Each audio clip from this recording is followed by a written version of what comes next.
Good morning दोस्तों, आप सभी का स्वागत है मेरे यूट्यूब चैनल गोवा झारखंड जामताड़ा वाले में। मेरा नाम है प्रेम पंकज। आप सभी के लिए मैं टारगेट जेपीएससी प्रीलिम्स के साथ साथ जो है जेएसएससी के जो भी एग्ज़ाम्स सामने आ रहे हैं उन सभी के लिए ये एमसीक्यू सीरीज बहुत इंपॉर्टेंट है। आप सभी इसको डेली देख सकते हैं। 10-15 मिनट का सवाल है और इन 10-15 मिनटों में आप लगभग 20-30 प्रश्न कर जाते हैं और रिवीजन हो जाता है आपका। तो जुड़े रहिए मेरे यूट्यूब चैनल के साथ और वीडियो को देखते हैं तो लाइक किया कीजिए, शेयर कीजिए अपने दोस्तों के बीच और अगर अभी तक सब्सक्राइब नहीं किए हैं तो सब्सक्राइब कर लीजिए दोस्तों। तो चलिए आज का सीरीज शुरू करते हैं और उसमें पहला प्रश्न को लेते हैं। आज का पहला प्रश्न है, जयपाल सिंह स्टेडियम झारखंड के किस शहर में है? Option A Jamshedpur, B Dhanbad, C Ranchi और डी बोकारो। तो इसका राइट आंसर क्या हो जाएगा दोस्तों? इसका राइट आंसर हो जाएगा जयपाल सिंह स्टेडियम। बहुत फेमस स्टेडियम है, ये हमारे रांची में है। ठीक है, जयपाल सिंह स्टेडियम का उद्घाटन 1978 में हुआ था। कब हुआ था दोस्तों? 1978 में हुआ था, जो कि झारखंड की राजधानी रांची में है। यह झारखंड के रांची में स्थित एक बहुउद्देशीय खेल स्थल और सार्वजनिक स्थल है। इसमें विभिन्न खेल मैदान एवं सुविधाएं उपलब्ध है तथा शहर के केंद्र में स्थित होने के कारण यह आसानी से सुलभ होता है। आज का दूसरा क्वेश्चन है, पूर्णिमा महतो को किस खेल से संबंधित है? पूर्णिमा महतो किस खेल से संबंधित है? बहुत फेमस है। पहला है हॉकी, दूसरा है तीरंदाजी, सी है एथलीट और डी है शूटिंग। तो आप इसका आंसर करेंगे पूर्णिमा महतो तीरंदाजी से संबंधित हैं।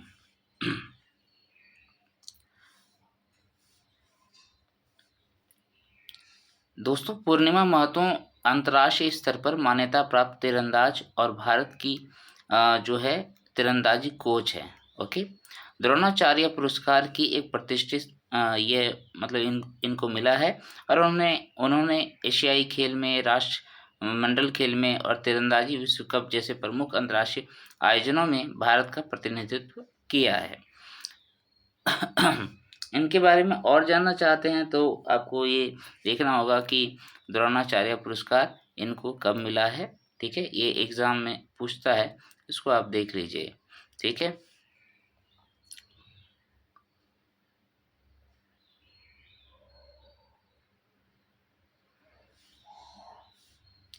नेक्स्ट क्वेश्चन नंबर 3 है दोस्तों कि झारखंड राज्य क्रिकेट एसोसिएशन JSCA के वर्तमान सचिव कौन है? ऑप्शन ए है शहबाज नदीम, बी है महेंद्र सिंह धोनी, सी है राहुल शुक्ला और डी है सौरभ तिवारी। तो इसका राइट आंसर क्या होगा? इसका राइट आंसर है सौरभ तिवारी। क्या नाम है इनका? सौरभ तिवारी। ये झारखंड के पूर्व क्रिकेटर रहे हैं। तो आइए चलते हैं इनके बारे में जानते हैं कि पूर्व भारतीय क्रिकेटर सौरभ तिवारी झारखंड राज्य क्रिकेट एसोसिएशन के सचिव हैं। ठीक है, साथ ही साथ भारत के अन्य पूर्व क्रिकेटर जो है शहबाज नदीम, ये संयुक्त सचिव इनको नियुक्त किया गया है। बहुत दोनों ने ही सन 2024 में अंतर्राष्ट्रीय क्रिकेट से संन्यास ले लिया था। ठीक है, चलें नेक्स्ट क्वेश्चन नंबर 4, झारखंड ने किस राज्य को हराकर 15वीं हॉकी इंडिया जूनियर महिला राष्ट्रीय चैंपियनशिप 2025 जीता है? ऑप्शन ए है उत्तर प्रदेश, बी हरियाणा, सी है आपका ओडिशा और डी है मध्य प्रदेश। तो इसका राइट आंसर होगा दोस्तों बी हरियाणा। ठीक है, झारखंड राज्य ने हरियाणा को हराकर 15वीं हॉकी इंडिया जूनियर महिला राष्ट्रीय चैंपियनशिप 2025 जीता है। काकीनाडा में आयोजित 15वीं हॉकी इंडिया जूनियर महिला राष्ट्रीय चैंपियनशिप 2025 डिवीजन ए फाइनल में झारखंड ने हरियाणा को 2-1 से पराजित करके खिताब अपने नाम किया है।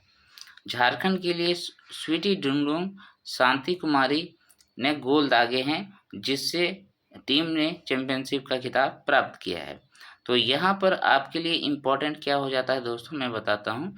ये आप जो याद कर रहे हैं उसमें दो नाम, एक हो गया स्वीटी स्वीटी स्वीटी डुंगडुंग, क्या नाम है इसका स्वीटी स्वीटी डुंगडुंग। दूसरा कौन है? दूसरा है शांति कुमारी। तो ये दोनों किससे संबंधित है, ये भी क्वेश्चन पूछा जा सकता है। तो आपको याद रखना है ये हॉकी से संबंधित खिलाड़ियां हैं, ठीक है, स्वीटी डुंगडुंग और शांति कुमारी। नेक्स्ट चलते हैं क्वेश्चन नंबर 5। निक्की प्रधान झारखंड के किस खेल से जुड़ी हैं? ऑप्शन ए है तीरंदाजी, बी है एथलेटिक्स, सी है हॉकी और डी है बैडमिंटन। आप सभी को इसके बारे में तो पता ही होगा, ये झारखंड के हॉकी के खिलाड़ी हैं, झारखंड के हॉकी के खिलाड़ी हैं। तो आइए इसका एक्सप्लेनेशन देखते हैं। पहला यहाँ पर देखिए, निक्की प्रधान झारखंड की एक पेशेवर फील्ड हॉकी खिलाड़ी हैं और भारतीय राष्ट्रीय महिला हॉकी टीम की सदस्य भी हैं। वह झारखंड की पहली महिला हॉकी खिलाड़ी बनी और रियो ओलंपिक 2016 में भारत का प्रतिनिधित्व की है। यानी कि आपको ये याद रखना है कि झारखंड की तरफ से पहली बार किसी ओलंपिक में हॉकी टीम की सदस्य बनी थी निक्की प्रधान, वो भी 2016 में, ठीक है। और अभी तो इनके साथ सलीमा टेटे भी जुड़ गई थी, है ना, सलीमा टेटे भी जुड़ गई थी। जो 2024 में ओलंपिक हुआ उसमें सलीमा टेटे भी मौजूद थी। और यही सलीमा टेटे कौन है? अभी भारतीय हॉकी टीम की कैप्टन है। ओके, और एक बात इसमें याद रखिएगा कि अभी हॉकी जिस तरीके से आईपीएल क्रिकेट में हो रहा है, उसी तरीके से हॉकी इंडिया लीग भी हो रहा है महिलाओं के लिए। उसमें 4 टीमें थी, उसमें रांची रॉयल्स, क्या नाम था इसका, रांची, तो ये उसमें जो है एक हमारा निक्की प्रधान जो है उसमें कैप्टन रही हैं, ठीक है, कैप्टन रही हैं। उसको भी थोड़ा सा आप देख लीजिएगा, मेरे दिमाग में अभी आ नहीं रहा है। नेक्स्ट है क्वेश्चन नंबर 6। झारखंड की जनजातीय परंपरा में मांझी थान क्या है? मांझी थान क्या है दोस्तों? ऑप्शन ए है साप्ताहिक जनजातीय बाजार का स्थान, बी है सूर्य देवता को समर्पित एक पवित्र उपवन, सी है ग्राम में स्थित वह पवित्र स्थल जहां पूर्वजों की आत्माओं के निवास का विश्वास किया जाता है, और डी है ग्राम परिषद का एक सामान्य बैठक स्थल है। तो इसका जो राइट आंसर होगा वो हो जाएगा ऑप्शन सी, ठीक है। ऑप्शन सी क्या हो जाएगा आंसर, कि ग्राम में स्थित वह पवित्र स्थल जहाँ पूर्वजों की आत्माओं के निवास का विश्वास किया जाता है उसको मांझी थान कहा जाता है। तो आइए इसका थोड़ा सा व्याख्या देखते हैं। इसमें है कि झारखंड की जनजातीय आस्था प्रणाली में विशेषकर संथाल, उरांव, मुंडा, बिरहोर और हो जनजातियों के बीच मांझी थान ग्राम के भीतर एक पवित्र और शुद्ध स्थल होता है जहां पूर्वजों की आत्माओं का निवास माना जाता है। क्या कहलाता है? मांझी थान। नेक्स्ट है इन जो पूर्वज होते हैं आत्मा को ग्राम जीवन की घटनाओं एवं परिस्थितियों को प्रभावित करने वाला माना जाता है, इसलिए उनकी प्रार्थनाओं तथा पशु बलि के माध्यम से पूजा अर्चना भी की जाती है। उनको उनका प्रार्थना भी किया जाता है और साथ ही साथ पशु बलि भी यहाँ पर कहीं कहीं दिया जाता है। तो ये पूरी रही इसकी कहानी। नेक्स्ट चलते हैं क्वेश्चन नंबर 7। क्वेश्चन नंबर 7 में क्या है दोस्तों? झारखंड राज्य जलवायु केंद्र की स्थापना किस संस्था के सहयोग से की गई? ऑप्शन ए है विश्व बैंक, बी है संयुक्त राष्ट्र विकास कार्यक्रम, सी है संयुक्त राष्ट्र पर्यावरण का कार्यक्रम और डी है जलवायु परिवर्तन पर अंतर सरकारी पैनल। तो इसका हमने राइट आंसर जो बनाया वो क्या था दोस्तों? ये है आपका संयुक्त राष्ट्र विकास कार्यक्रम, संयुक्त राष्ट्र विकास कार्यक्रम। इसका अगर आप देखेंगे शॉर्ट में तो इसका नाम क्या होता है? यूनाइटेड नेशन डेवलपमेंट प्रोग्राम, ठीक है। इन्होंने ही झारखंड राज्य में सबसे पहले क्या किया था? पर्यावरण संबंधी जलवायु केंद्र स्थापित किया था, ठीक है। कमेंट सेक्शन में कमेंट करके बताइए कब किया था दोस्तों। ओके, तो ये हो गया कि झारखंड राज्य जलवायु केंद्र की स्थापना संयुक्त राष्ट्र विकास संघ के सहयोग से की गई है। इस पहल का उद्देश्य झारखंड को प्रभावित करने वाले जलवायु परिवर्तन की चुनौतियों का समाधान करना, राज्य स्तर पर जलवायु संबंधी योजना अनुकूल एवं कार्यान्वयन को मजबूत करना है। ठीक है, ये इसका उद्देश्य है। नेक्स्ट चलते हैं क्वेश्चन नंबर 8।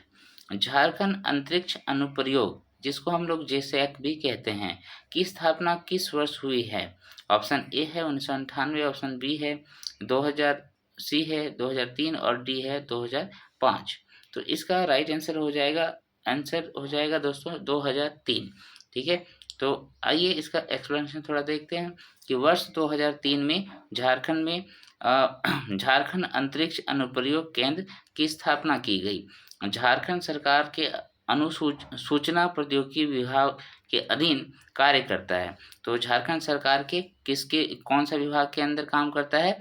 झारखंड सरकार के सूचना प्रौद्योगिकी विभाग के अंदर काम करता है। ठीक है, उसके बाद क्या है, यह प्रमुख रिमोट सेंसिंग केंद्र है जिसकी स्थापना 2003 में हुई थी। जेसैक राज्य के समग्र विकास को समर्थन प्रदान करता है, जिसके तहत अंतरिक्ष आधारित अनुप्रयोगों, ठीक है, उसके बाद भू स्थानिक आंकड़ों तथा निर्णय सहायक सेवाओं के माध्यम से कृषि, पर्यावरण संरक्षण, वानिकी, भूविज्ञान, जल का प्रबंधन, खनन, उद्योग और परिवहन जैसे विविध क्षेत्रों में इसका सहयोग है। तो यहाँ पर और एक बात जानने वाली बात थी दोस्तों कि जेसैक की जो स्थापना हुई थी वो हमारे इसरो के सहयोग से हुआ है।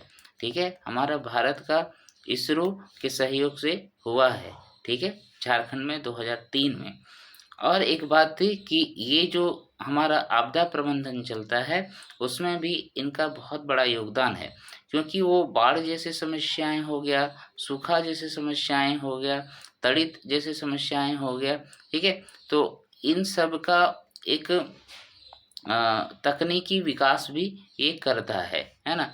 तकनीकी विकास किस तरीके से करता है? क्योंकि इनके पास जो है सैटेलाइट की सुविधा है, जहाँ से वो सारी बातें पहले से योजनाएं बना सकता है ना, इंफॉर्मेशन के जरिए।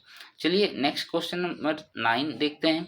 झारखंड का सर्वाधिक सूखा प्रवण क्षेत्र कौन सा है? ऑप्शन ए है उत्तर पश्चिमी क्षेत्र, बी है दक्षिण पूर्वी क्षेत्र, सी है दक्षिण पश्चिमी क्षेत्र और ऑप्शन डी कहता है उत्तर पूर्वी क्षेत्र। तो यहाँ अगर आप आंसर बनाना चाहते हैं दोस्तों तो ये क्या हो जाएगा? उत्तर पश्चिमी क्षेत्र। तो आइए इसका एक्सप्लेनेशन देखते हैं।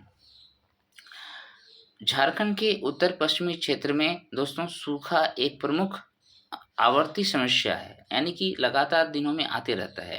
पहला जैसे पलामू हो गया, गढ़वा, चतरा, लातेहार, पश्चिमी लोहरदगा जैसे कई जिले अनियमित एवं अल्प वर्षा के कारण बार बार प्रभावित होते रहते हैं।